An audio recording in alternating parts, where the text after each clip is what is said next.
Halo Sobat JPW, ketemu lagi dengan saya Togu. Pada video kali ini saya ingin sharing 6 tips cara menghandle karyawan kafe yang bandel dan tricky.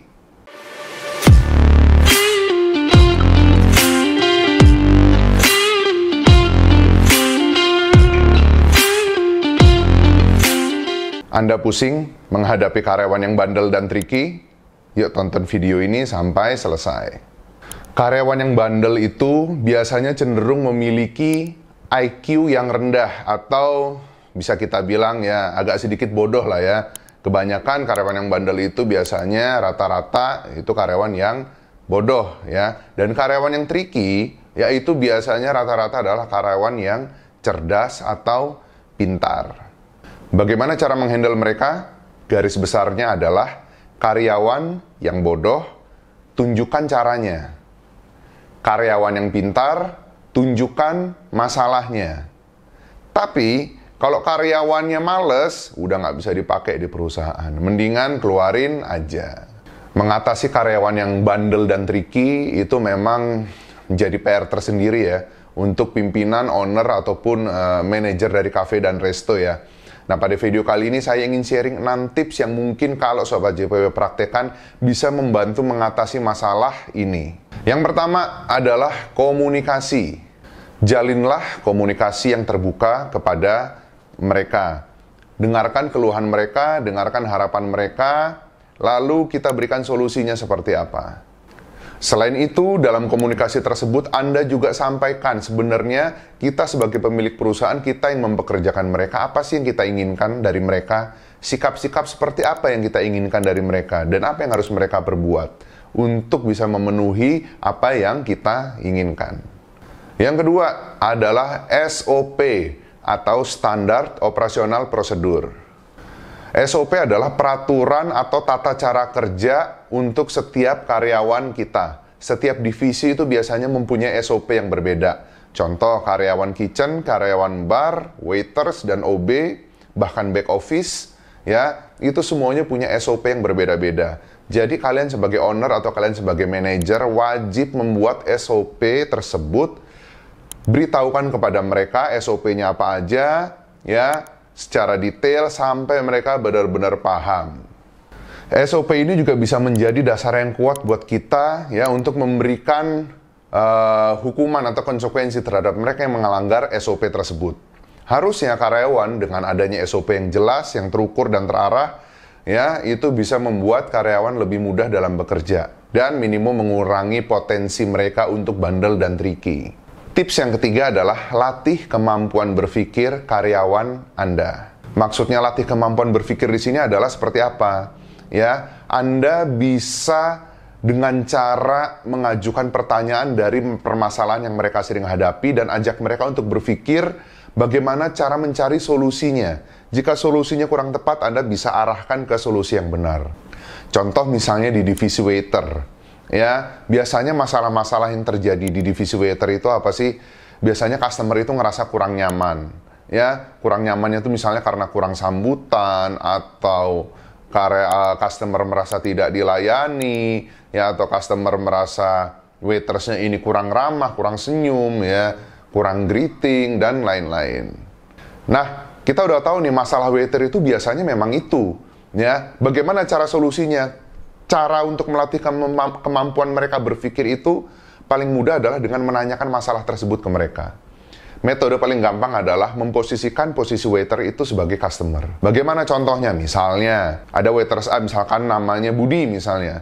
Budi, nih misalnya nih kamu sebagai customer nih datang ke kafe, ya. Terus kira-kira kamu tuh ingin diperlakukan seperti apa sih sebagai customer? Nah, biasanya nanti Budi akan menjelaskan, kalau saya Pak biasanya kalau datang ke kafe atau saya makan di resto, ya saya sih paling suka kalau waitersnya itu cepat tanggap, nganterin kita ke meja, ngasih tahu cara order, waitersnya itu senyum misalnya, ya nggak jutek, terus apalagi ya, waitersnya itu rapi, dan lain-lain. Nah, dari jawaban tadi sebenarnya Anda itu sedang melatih kemampuan berpikir mereka. Tidak melulu masalah-masalah yang terjadi di divisi kafe itu, ya harus Anda yang memberikan solusinya. Dengan Anda bertanya, Jika Anda sebagai customer, apa yang Anda harapkan?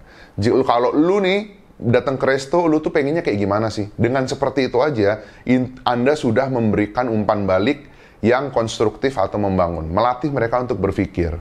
Ya, sering-sering melakukan seperti itu. Jadi ketika mereka mengeluhkan sesuatu, Anda balik bertanya aja.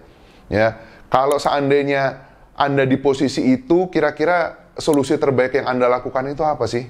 Kalau Anda menghadapi masalah itu, kamu nggak usah dengar jawaban saya dulu. Kalau kamu ada di masalah itu, di posisi itu, kamu itu menurut kamu solusi terbaiknya apa? Ajak mereka berpikir, ajak mereka di posisi sebagai customer. Ya, karena ini pasti urusannya, kalau waiters ini urusannya sama customer. Jadi itu adalah cara sederhana untuk melatih kemampuan berpikir karyawan. Jadikan mereka sebagai customer, jadikan mereka jadi objek yang biasanya membuat mereka timbul suatu masalah. Yang paling gampang adalah ajak mereka menjadi posisi customer. Tips yang keempat, adakan pelatihan atau training. Pelatihan atau training ini penting ya, terutama untuk karyawan-karyawan yang mungkin IQ-nya di bawah rata-rata atau bisa kita sebut bodoh lah ya. Nah, karyawan yang bodoh ini, ya seperti tadi yang saya sebutkan di awal, untuk menghandle karyawan bodoh itu adalah tunjukkan caranya. Beda dengan karyawan yang pinter. Ya, kalau karyawan pinter itu biasanya dia kalau ada sesuatu, dia udah tahu nih, oh bos, dia begini, solusinya begini, itu karyawan yang pinter. Tapi itu karyawan pinter itu cenderung tricky. Nah, untuk karyawan yang bodoh, ya paling gampang itu adalah adakan pelatihan atau training. Ya nggak cuma karyawan bodoh sih, karyawan yang pinter pun juga harus tetap diadakan pelatihan atau training biar knowledge mereka terus meningkat. Training di sini adalah seperti apa? Ya training itu macam-macam. Ada yang namanya training secara skill, kemampuan. Contoh kalau kita ngomong waiter, ya training waiter, cara nyambut itu seperti apa? Ya cara senyum itu seperti apa ke customer? Ya cara kita membawa makanan itu, nampan itu pada saat ada piring, ada gelas itu seperti apa. Ya, cara kita naruh ke meja customer itu seperti apa.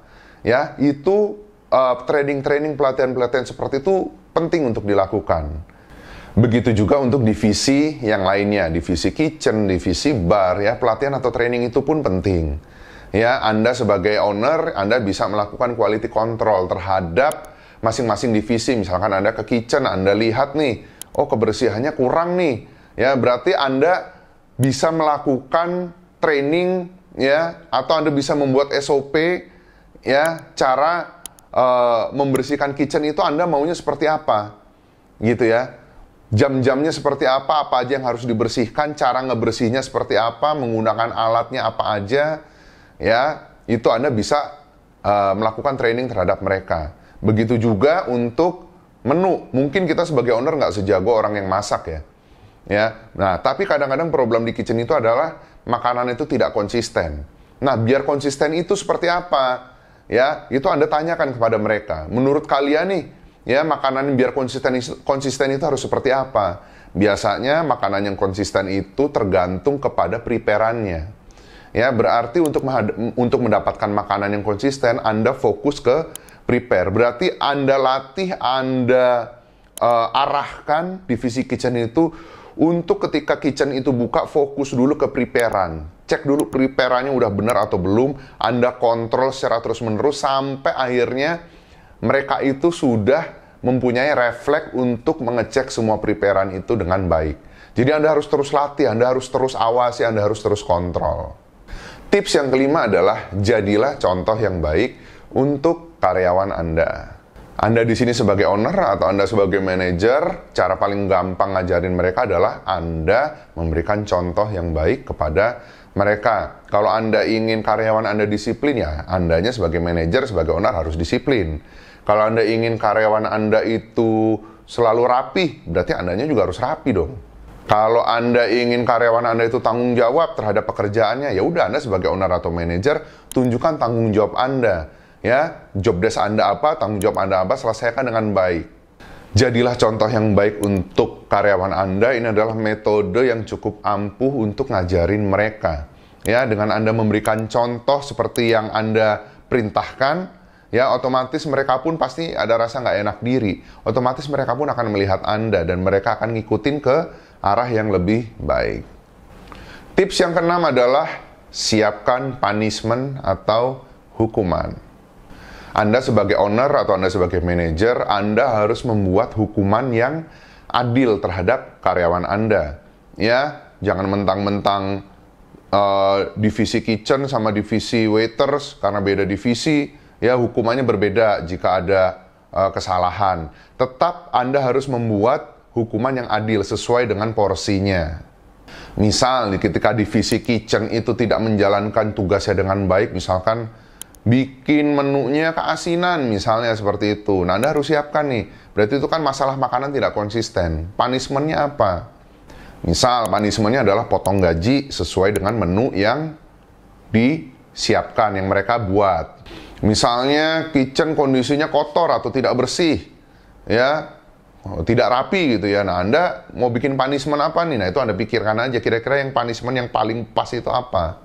Misalnya, kalau saya temukan lagi kitchen ini dalam kondisi tidak bersih, dalam kondisi kotor terus, Anda bisa menyiapkan punishment itu, misalnya Anda SP misalnya, SP1, SP2. Ya, kalau mereka tetap bandel ya udah berarti keluarin. Kalau waiters misalnya dapat komplain dari customer, waiters ini dapat komplain dari customer terus-menerus. Ya, itu Anda mau menyiapkan punishment-nya seperti apa? Misalkan karena waitersnya ini kurang senyum, waitersnya ini jutek, waitersnya ini galak.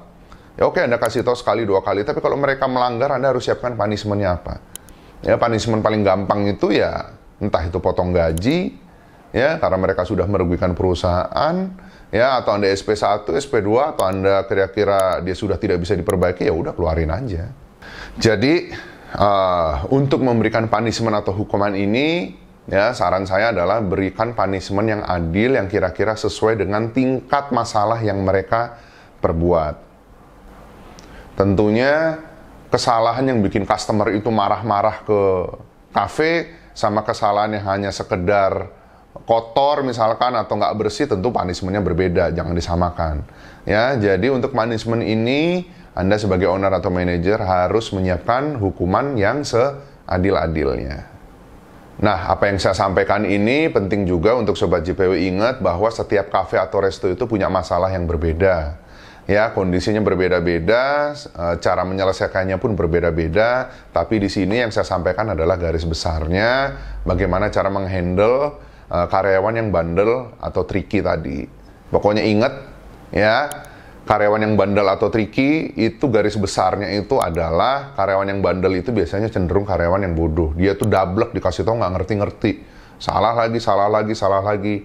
Ya, itu biasanya cenderung IQ-nya rendah atau bodoh. Ada nggak Anda karyawan yang begitu? Pasti ada. Nggak mungkin semuanya pintar.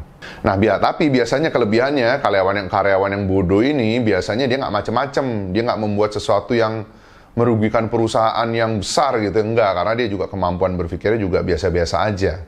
Nah, untuk menghandle karyawan yang IQ-nya rendah atau kurang pintar atau bodoh, itu paling gampang adalah tunjukkan caranya. Anda kasih tahu, kamu ini kalau bekerja harus begini ya, yang kamu kerjain itu A, B, C. Cara ngerjain A itu seperti apa, B itu seperti apa, C itu seperti apa. Lalu untuk menghandle karyawan yang tricky, biasanya karyawan yang tricky itu adalah karyawan yang cenderung dia itu otaknya pintar atau cerdas. Jadi dia suka ngakal-ngakalin sistem. Ya, perusahaan udah punya SOP A, B, C, D, E, peraturannya seperti ini, dia selalu mencari celah untuk ngakalin aturan yang ada di perusahaan. Nah, biasanya karyawan tricky ini kalau dia ngakalin sesuatu ya, itu biasanya membuat kerugiannya itu cukup berasa buat perusahaan kalau karyawan pintar yang tricky. Biasanya dia melakukan kecurangan di bagian keuangan, ya, atau dia melakukan kecurangan di bagian bahan baku, dan lain-lain. Biasanya karyawan yang pinter atau tricky itu membuat kerugiannya itu di materi biasanya ya. Lalu bagaimana untuk mengatasi karyawan tricky yang merugikan perusahaan secara materi? Siapkan pagar-pagar ya, itu sekuat mungkin, sekokoh mungkin. Siapkan aturan-aturan yang, siapkan sistem. Jadi kalau untuk ngatasin kerugian materi itu adalah kuncinya di sistem.